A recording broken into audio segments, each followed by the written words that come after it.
đỉnh rõ nhiều. Chơi. Sao đây được rồi.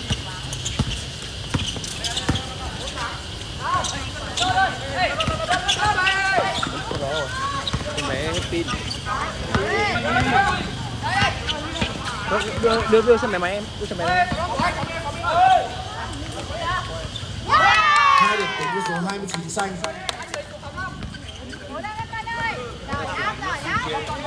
Hoặc là đổi cũng được, đổi e cho nó lên đây đứng. Đây, cầm nó.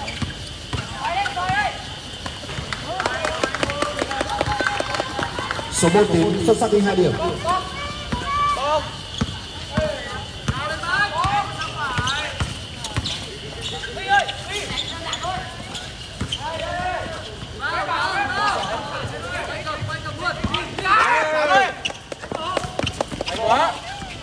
Ôi giời.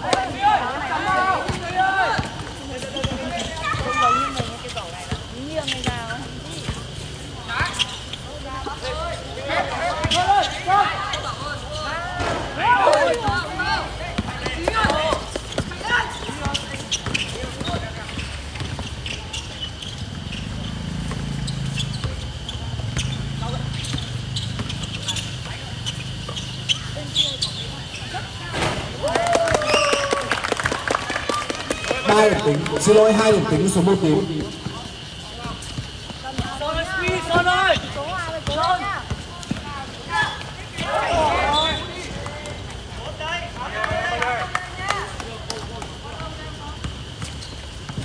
Xanh là bóng ra biên, tím được quyền phát bóng.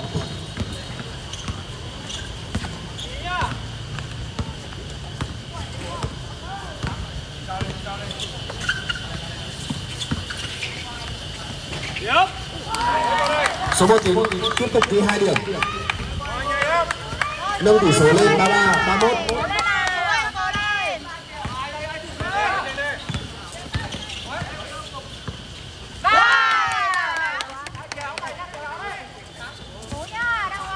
Số 34 xanh ghi 2 điểm. Gỡ hòa 33 đều.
Hai điểm đến số 1 tím.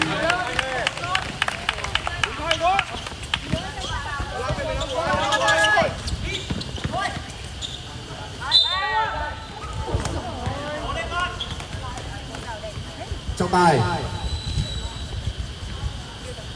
Tím xin thay người.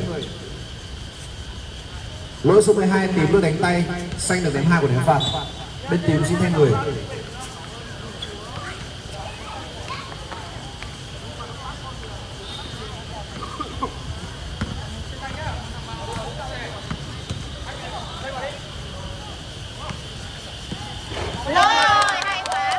Một điểm tính số 15 xanh.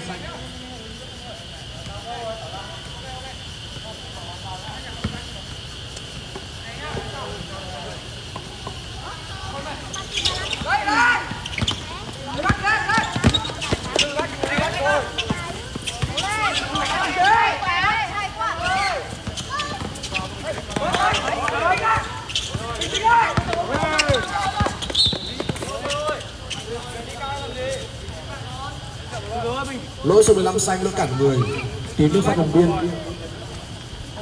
Số 15 xanh phạm lỗi cá nhân lần thứ 4.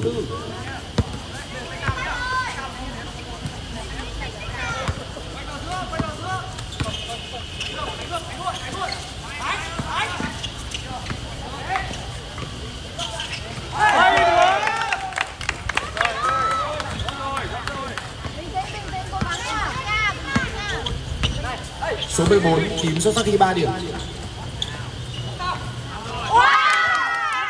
Số 15 xanh xuất sắc ghi 3 điểm.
Số 69 tím phạm lỗi tấn công.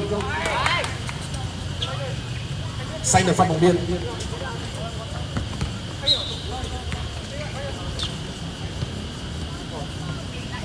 Đánh luôn kinh nghiệm ở đấy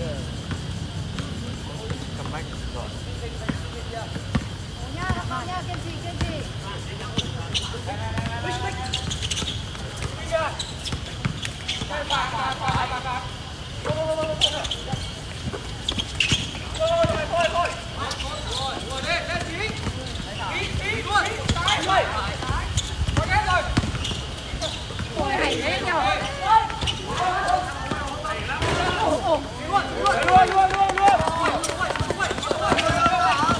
Hay quá. Hay. Ui không. Bạn đi bị.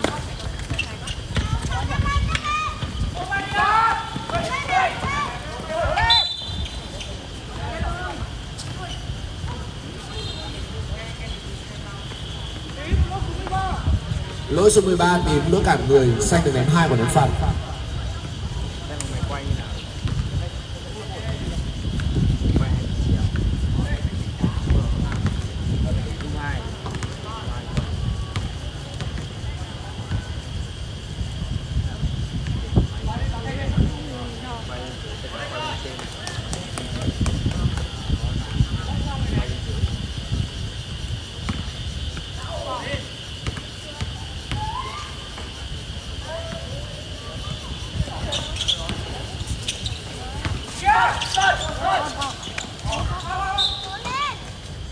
Xanh là bóng ra biên, tím nước phạm bóng biên trọng tài. Tím xin hội ý.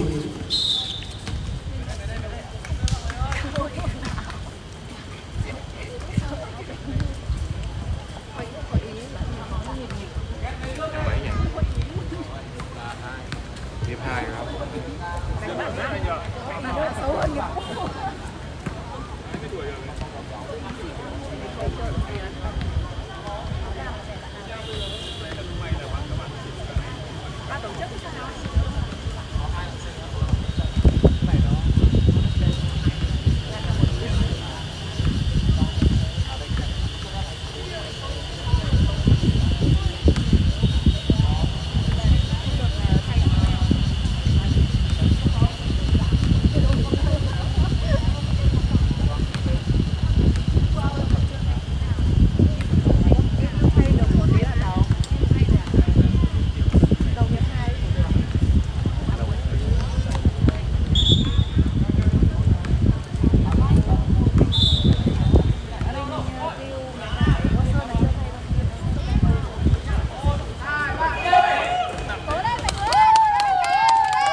2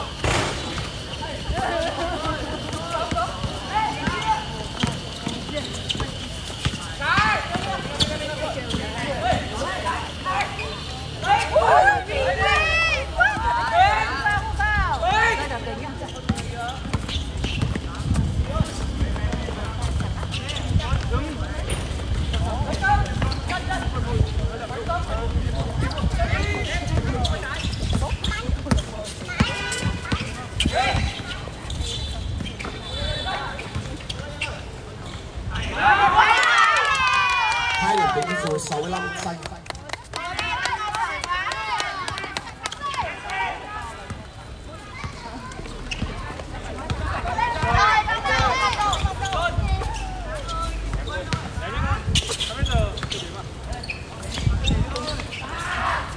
Điểm không? 14 điểm tiếp tục ghi 3 điểm.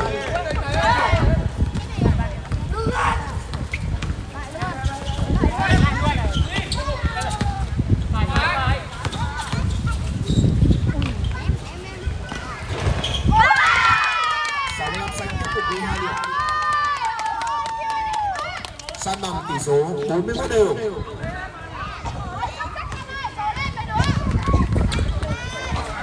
Hai điểm đâu? Rồi. 60 tím tiếp tục đưa 2 điểm.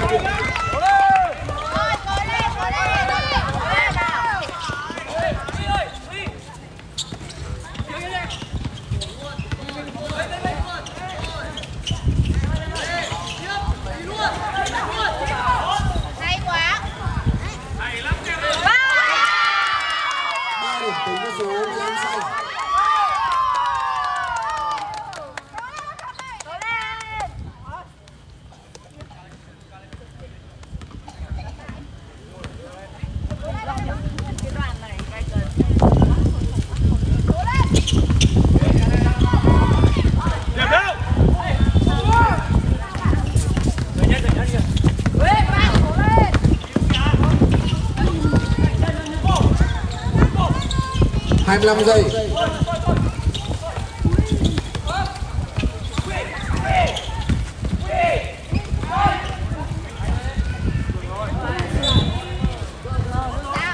Bóng vào sân, thời gian thi đấu còn 14 giây. Trọng tài tìm xin hai người.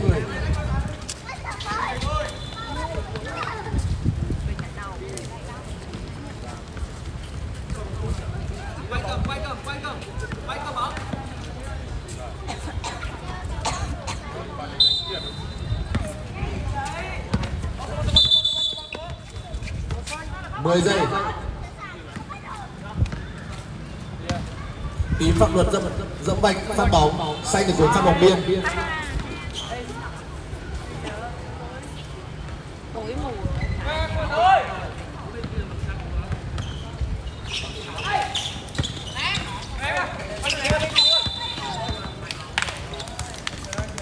Xanh là bóng ra biên, tím được phát bóng biên, bóng vào sân, thời gian thi đấu còn 7 giây.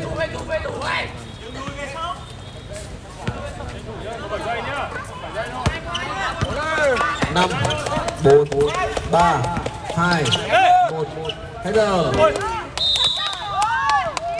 Kết thúc hiệp thi đấu thứ 3, tỷ số hiện tại 44, 43, tạm thời nghiêng về điều uy.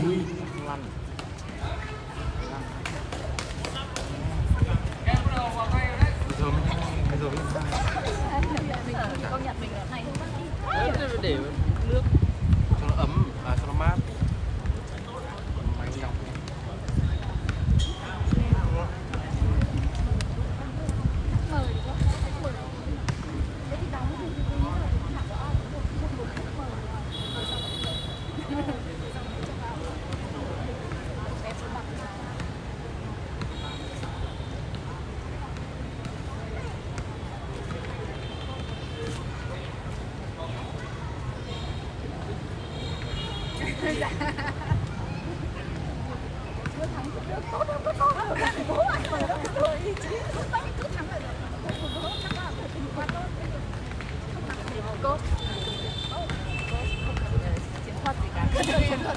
Được rồi, ok rồi, tốt rồi. Hay lắm.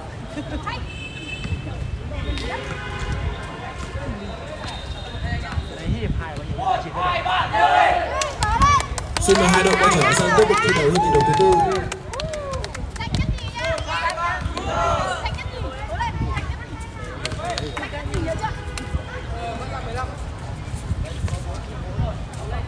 này. Ở hiệp thi đấu thứ tư, bóng thông quyền kiểm soát của bên xanh.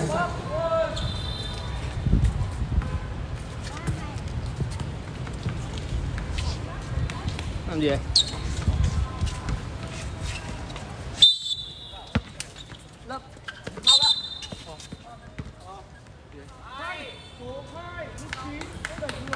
Lỗi số 29 xanh lỗi đẩy người, tìm nước phạt bóng biên. Số 29 xanh phạm lỗi cá nhân lần thứ tư.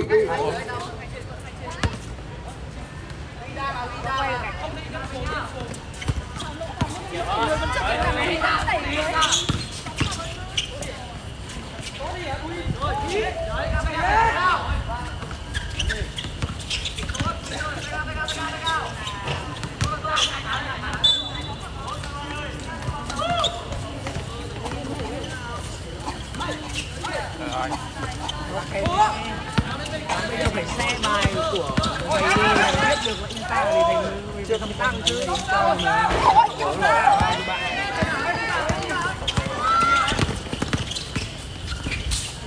Điểm rồi.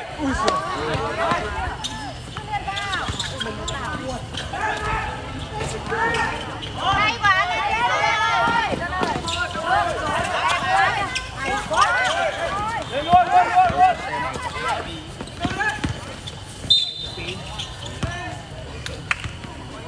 13 chạy 13 chạy không giống đứa vừa bị đập đầu gối thế nào.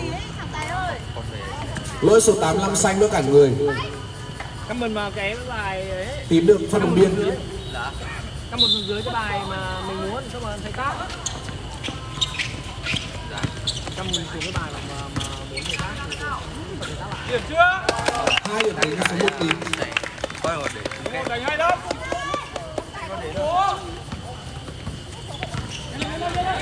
Lên. Rồi, hay lắm.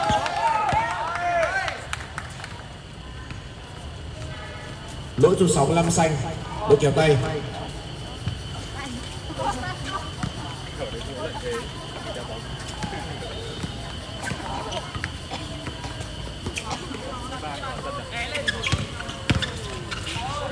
Điểm rồi.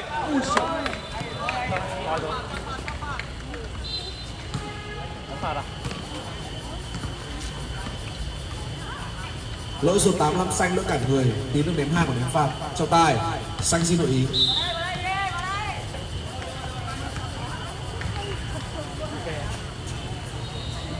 Ba trọng tài và hai đội lưu ý, tính đến thời điểm hiện tại, bên xanh đã phạm đủ 4 lỗi đồng đội. Chỉnh này thế này chưa? Số 85 xanh phạm lỗi cá nhân lần thứ 3.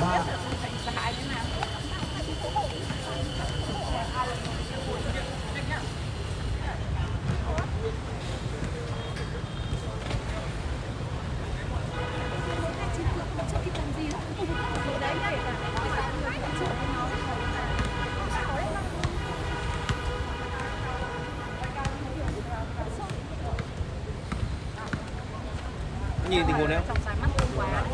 Tình huống mà có cung thử lỗi này, nhìn này. steal được, xong rồi cộng 65 như kéo tay xuống.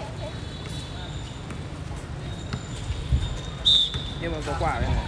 Quả đấy bảo là bạn 29 nó chưa làm gì. Không, quả đấy là nhá. Bình thường cái trò mà đẩy người đúng không? Nếu mà mình dùng một tay các thứ đây là Bọn em còn quay like không? đẩy cái có. Nhưng mà cái động tác nó rõ ràng quá rồi, người ta phải bắt thôi. Tức là cái pha đấy là đứng ở đây.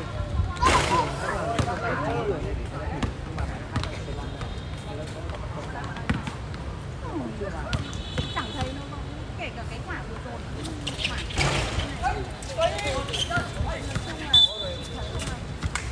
Muốn cho nó căng thẳng thì nói luôn từ đầu luôn. Đâu đến cuối căng thẳng để giảm phạt.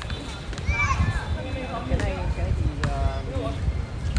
Bọn chị ngồi đây.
Điểm rồi.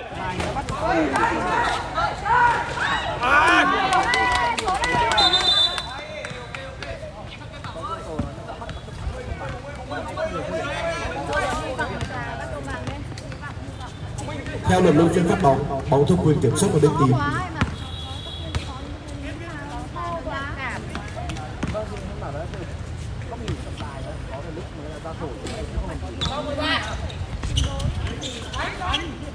Điểm rồi. Số 12 team ghi 2 điểm.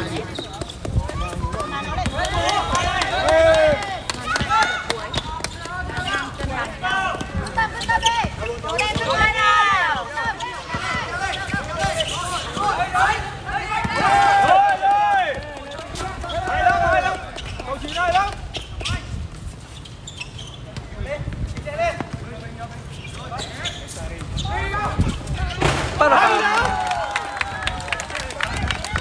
13 team xuất sắc ghi 3 điểm, nâng tỷ số lên 50-44.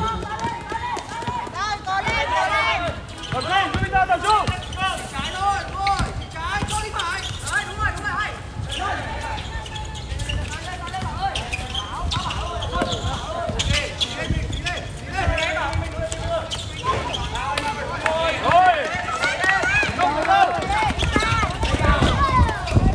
Điểm rồi.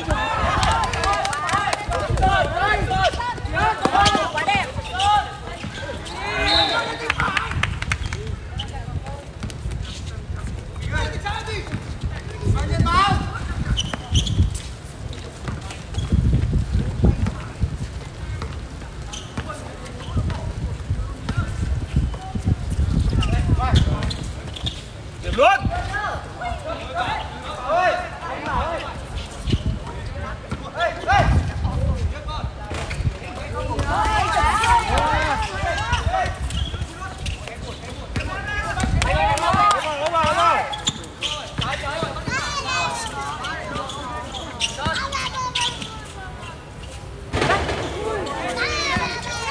Lên luôn.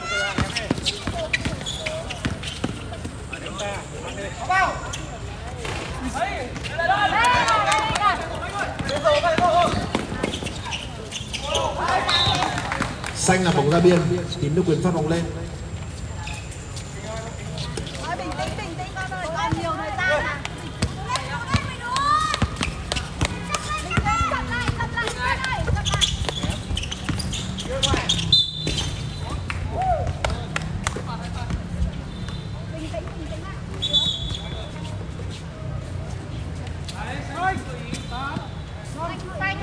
Lỗi số 85, xanh lỗi đẩy người. Trọng tài, xanh xin hội ý.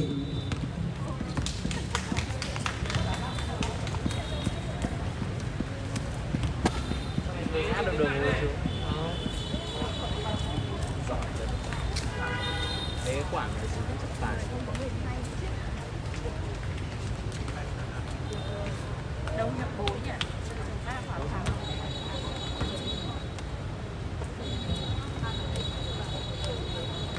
Số 85 xanh phạm lỗi cá nhân lần thứ 4.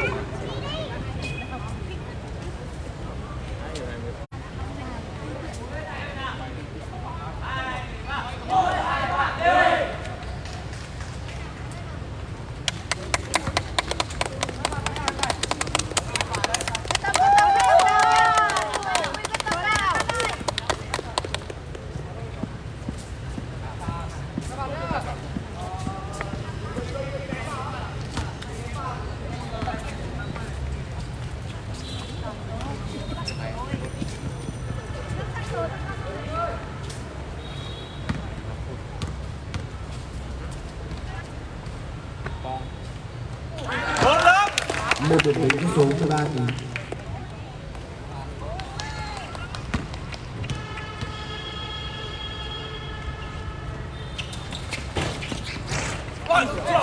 quả thứ 2 không thành công.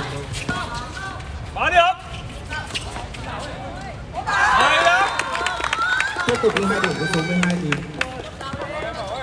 nâng tỷ số 53-44. Cố lên. Số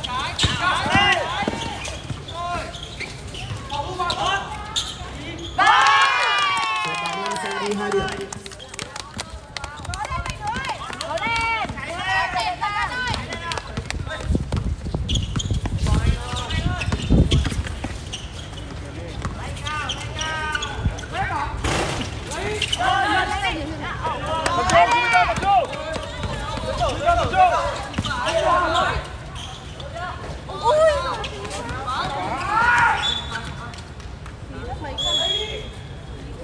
Tím là bóng ra biên, xanh được phát bóng, trọng tài cho bên tím xin thay người.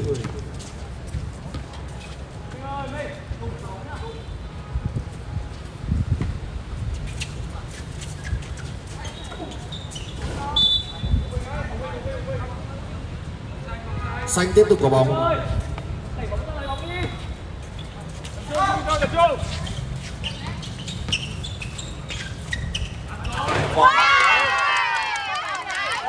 Xanh xuất sắc ghi 3 điểm, rút ngắn tỷ số 49-53.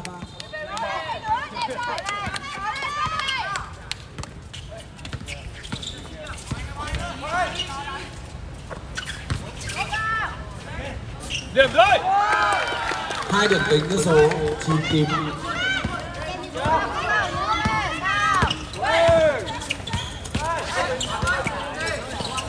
Tập trung, chúng ta tập trung.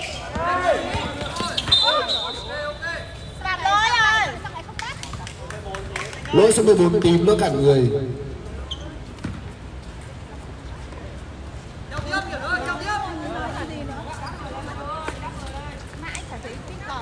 trung nha. Chúng ta tập trung nào.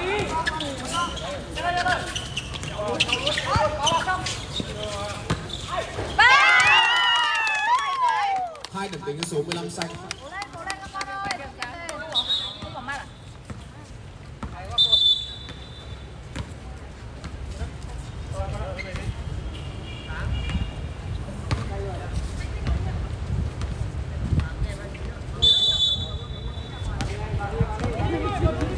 Trọng tài cho bên tím xin thay người.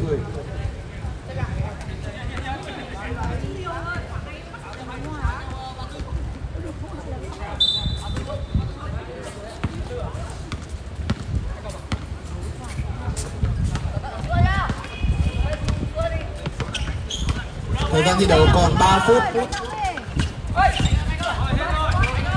Điểm rơi.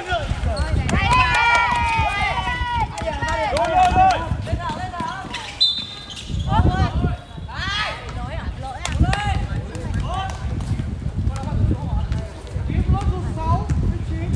Lỗi số 6 với 9 tím nó đẩy người, xanh được phát bóng biên.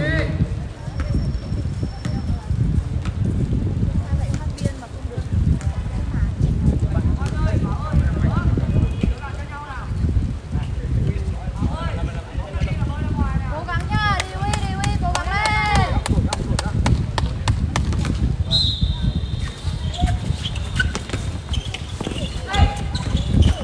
Hay quá.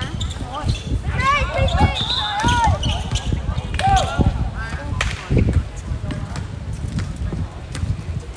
Chúng ta tập trung nhá.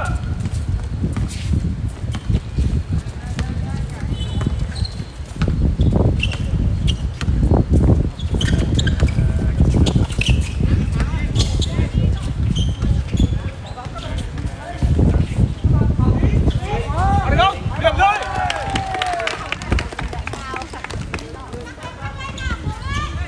Tập trung vào, chúng ta tập trung 12 vào. tím ghi 2 điểm nâng tỷ số lên 51-57. rồi. 3.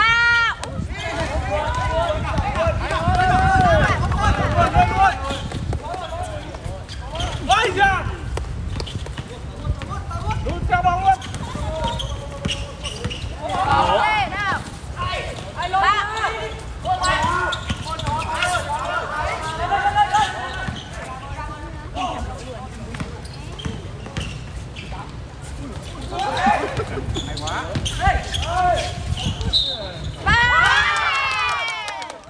Hai điểm tính cho số 29 xanh. Vẫn kịp. Cố lên mấy đứa. Lỗi số 12 tím được đánh tay. 29 xanh được đánh thêm của ném phạt, rút ngắn tỷ số 53-57. Trọng tài cho bên xanh, xin lỗi cho bên tím xin thay người.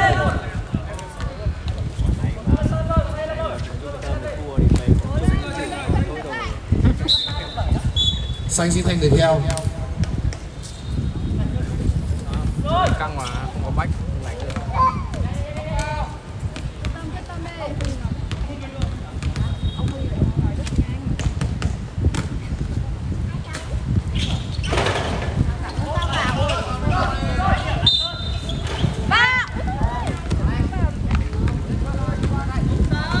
Một phạt đó không thành công. Lỗi số 1 tím đỡ đẩy người. 85 xanh được ném thêm 2 quả đánh phạt. Ba trọng tài và hai đội lưu ý, tính đến thời điểm hiện tại cả hai đội đã phạm đủ 4 lỗi đồng đội.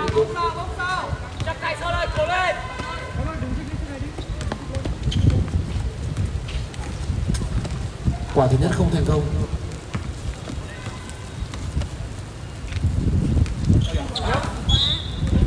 Xanh phạm luật, ném bóng không chạm thành rổ, tím được phát bóng biên.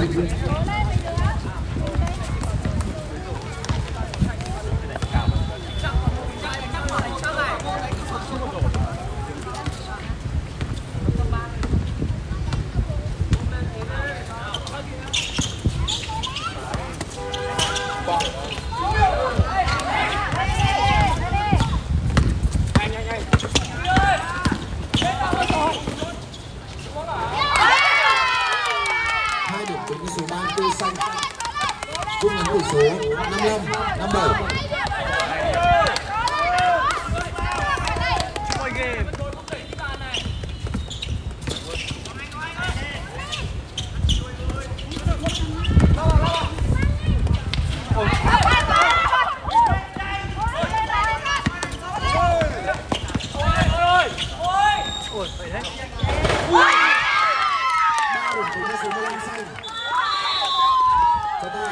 Tím xin lưu ý. Sau thời gian lưu ý, thời gian thi đấu hoặc thi đấu thứ tư còn 31 giây. Tỷ số hiện tại 58-57. Tạm thời nguyên về điều uy.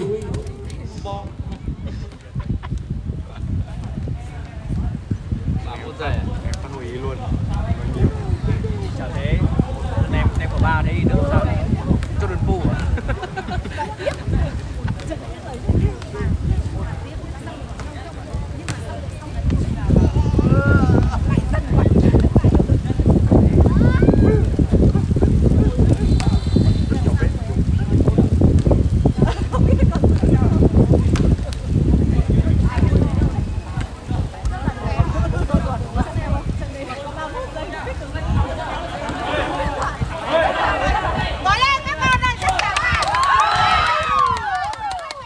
Kết thúc thời gian hội ý, xin mời hai đội tiếp tục vào sân thi đấu.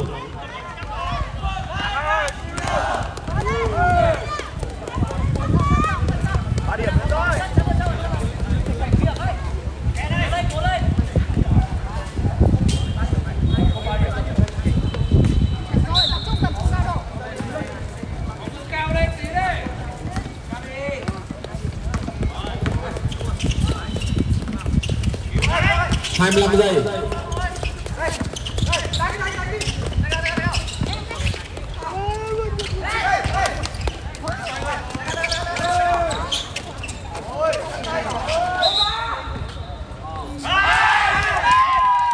Chạy bước. Xanh được quyền kiểm soát bóng. Thời gian thi đấu còn 11 giây. Trọng tài, xanh xin lưu ý.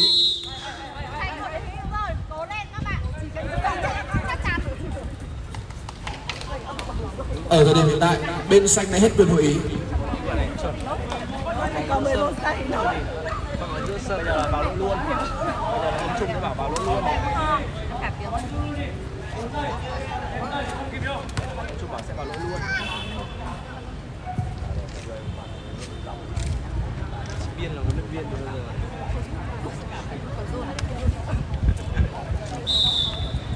Xin mời hai đội quay trở lại sân tiếp tục thi đấu. Xanh phát bóng sân trên. Chẳng có ai cả. To hỏi đi giải ơi. Phát bóng ở trên thì con không được về nữa. Phát bóng ở trên thì không được về nữa.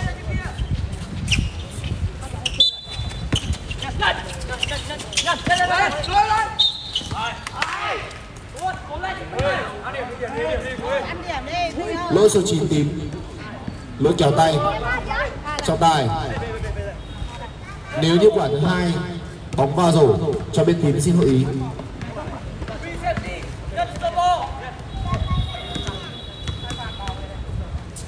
Số 9 tím phạm lỗi cá nhân lần thứ tư.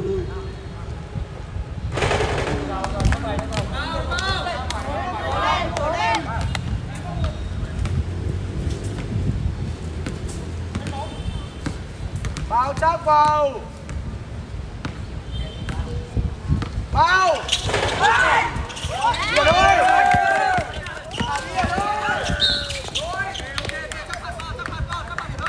Ôi, thằng cũng nhảy dưới à?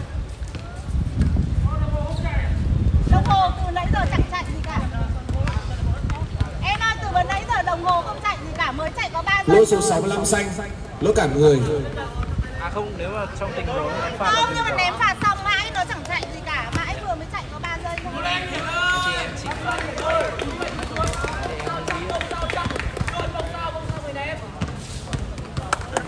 OT. OT. Quả ném phạt thứ nhất không thành công.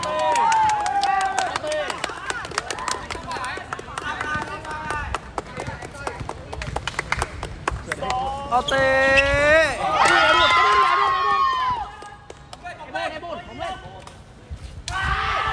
Tím phạm luật ném phạt không chạm vành rổ.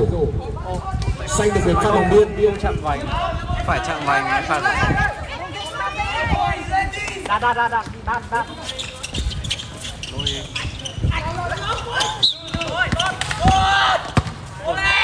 Lỗi số 1 tím. Lỗi cản người. Xanh được ném 2 của ném phạt. Sau quả ném phạt thứ hai, thời gian thi đấu còn 4 giây. Nếu quả thứ hai vào, trọng tài cho bên tím xin hội ý. Số 1 tím phạm lỗi cá nhân lần thứ tư.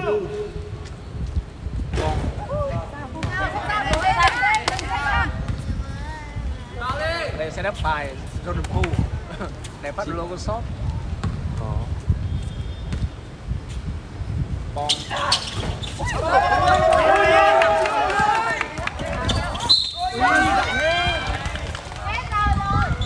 Thì ở quả hai.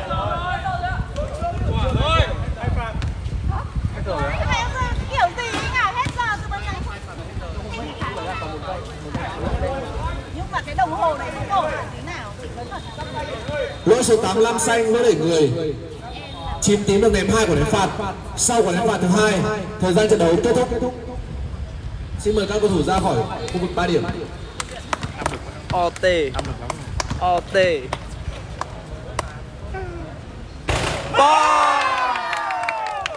Một điểm tính với số 9 tím. Chị thấy nhá, thực ra cái đồng hồ này rất là vấn đề. Chị lại bảo Một điểm tính với số 9 tím. 5 tỷ số lên. 59 58. Kết thúc trận đấu. Có hiểu. Có hiểu hết chưa? em tắt livestream nhé.